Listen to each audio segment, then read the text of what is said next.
लोकसभा चुनाव 2024 संपन्न हो चुके हैं, मगर यूपी एक बार फिर से चुनावी मोड में आता नजर आ रहा है, क्योंकि उत्तर प्रदेश में 10 सीटों पर उपचुनाव होने हैं और माना जा रहा है कि ये उपचुनाव इंडिया गठबंधन की असल परीक्षा होंगे।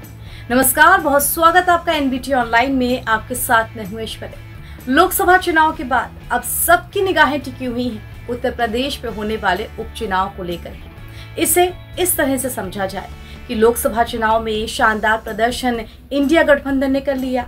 यूं कहे सिर्फ सपा और कांग्रेस की जोड़ी ही लोकसभा चुनाव में यूपी में बहुत बढ़िया परफॉर्म कर गई, मगर अब उनकी अगली परीक्षा होने वाली है। लोकसभा चुनाव में बीजेपी ने उत्तर प्रदेश की 80 में से सिर्फ 33 सीटों पर जीत हासिल की और कांग्रेस सपा गठबंधन 43 सीटों पर अपनी जीत काबिज कर पाया।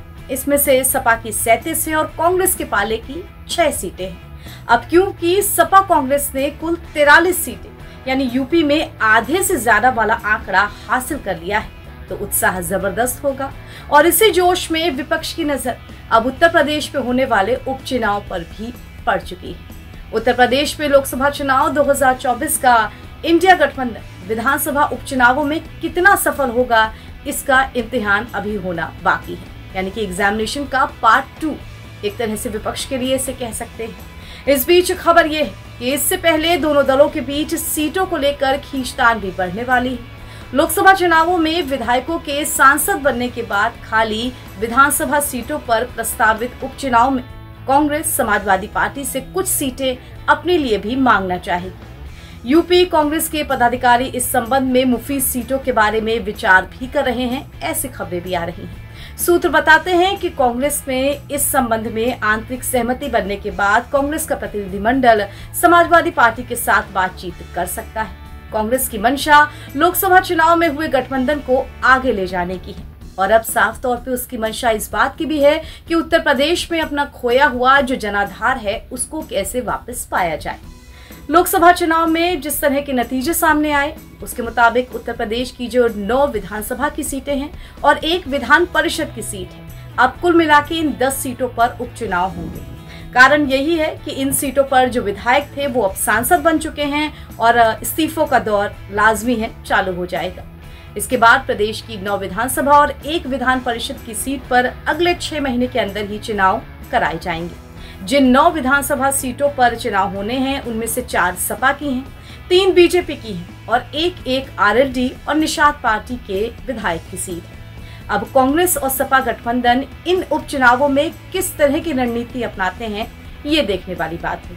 साफ तौर पे कांग्रेस चाहती है कि लोकसभा चुनावों में गठबंधन से जो अच्छा जनादेश मिला है उसे बरकरार रख लिया जाए, लेकिन वो ये भी चाहती है कि इन उपचुनाव में जो सीटें खाली हो रही हैं उनमें से कुछ उसे भी मिल जाएं, ताकि ये गठबंधन आगे चलता भी रहे और उसकी स्थिति भी उत्तर प्रदेश में मजबूत होती रहे। अब कांग्रेस ऐसी स्थिति में बीजेपी, आरएलडी और निषाद पार्टी की ये जो कुल 5-6 सीटें हैं इनमें से अपनी गुंजाइश जरूर तलाशेगी। सपा अपनी जो 4 सीटें हैं उनको और ज्यादा मजबूत करना चाहेगी। तो उपचुनाव में क्या समीकरण बनेंगे कांग्रेस और सपा के बीच, इस पे निर्णय लिए जाना बाकी है। अब इसमें तो कोई दो राय नहीं कि लोकसभा चुनाव में एक बार फिर यूपी में जीवंत हुई कांग्रेस विधानसभा में भी अपनी शक्ति बढ़ाना ही चाहती है, लिहाजा वो कोशिश करेगी समाजवादी पार्टी के साथ जिस हद तक नेगोशिएट वो कर पाए इन सीटों पर चुनाव लड़ने को लेकर के। 2027 में प्रस्तावित विधानसभा चुनावों में भी सपा और कांग्रेस का गठबंधन बरकरार रहे, इसकी कोशिश भी विपक्ष लगातार कर रहा है। अभी तक तो नेताओं के बयानों से यही लगता है कि गठबंधन में सब कुछ ठीक है, लेकिन उपचुनाव में और उपचुनाव के बाद ये कितना ठीक रह पाता है ये तो वक्त ही बताएगा। और जिन 9 सीटों पर उपचुनाव होने हैं उनमें से 5 सीटें बीजेपी या उनके एनडीए सहयोगियों की हैं। बता दें आपको कि इनमें गाजियाबाद से विधायक अतुल गर्ग की सीट है, हाथरस से विधायक अनूप वाल्मीकि की सीट है, फूलपुर से प्रवीण पटेल मैदान में थे, मजमा से विनोद बिंद और मीरापुर से विधायक चंदन चौहान जो अब सांसद बन चुके हैं। तो अब एनडीए के सामने भी बड़ी चुनौती होगी कि वो अपनी इन 5 सीटों को बचा पाए, लेकिन विपक्ष भी इसमें सेंध लगाने की पूरी कोशिश करेगा। तो उपचुनाव में किसके हाथ लगती है बाजी, ये देखना दिलचस्प होगा और उत्तर प्रदेश की तमाम राजनीतिक खबरों से रूबरू हम आपको कराएंगे। तमाम खबरों के लिए जुड़े रहिए एनबीटी ऑनलाइन के साथ। नमस्कार।